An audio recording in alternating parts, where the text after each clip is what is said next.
Coach, you've been asked a fair bit about the penalty kill. Just talking to both Kevin Ball and Blake Coleman, they both talked about tweaks being made and feeling like there is progress.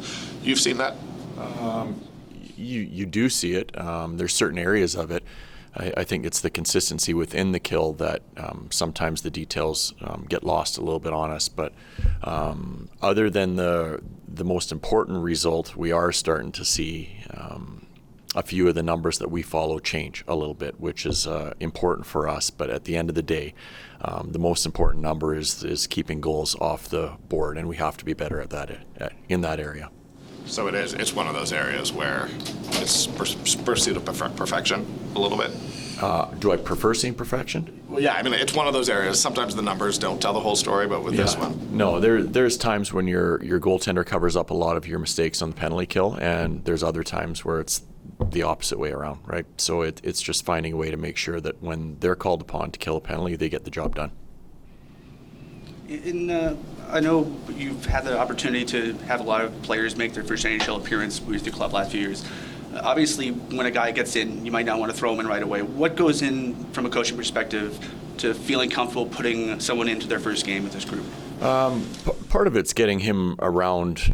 We're talking about Rory, obviously, right?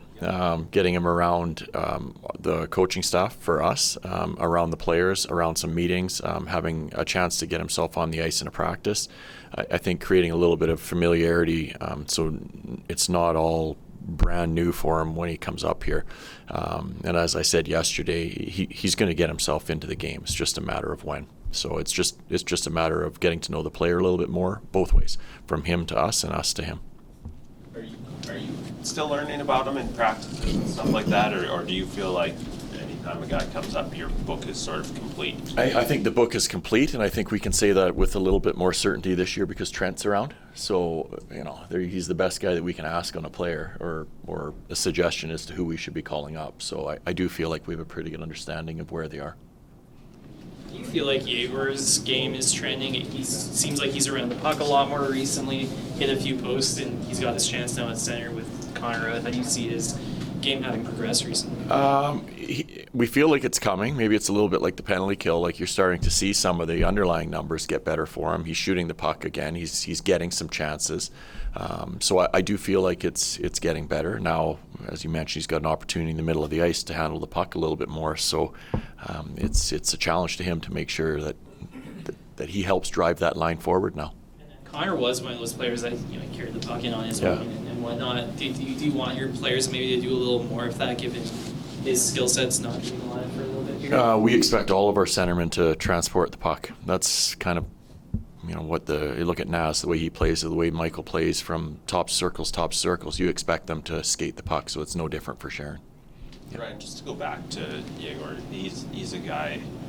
He comes across, at least with us, as being a pretty even keel guy, but it's been a month change now since he scored a goal. Do you see any sort of frustration there? How do you see him dealing with that? He masks the frustration very well, so he's a very even-keeled guy, and I think that sometimes can play to his advantage in situations.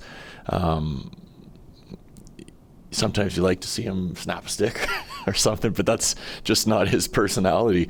But when he comes in, he knows that when the chances are there, he's feeling that things will turn for him. He's smart enough to recognize now if the chances aren't there that he's got to do something different. So when we've sat with him the last little while, he's recognizing the chances are there, and I do believe that he knows it's coming soon.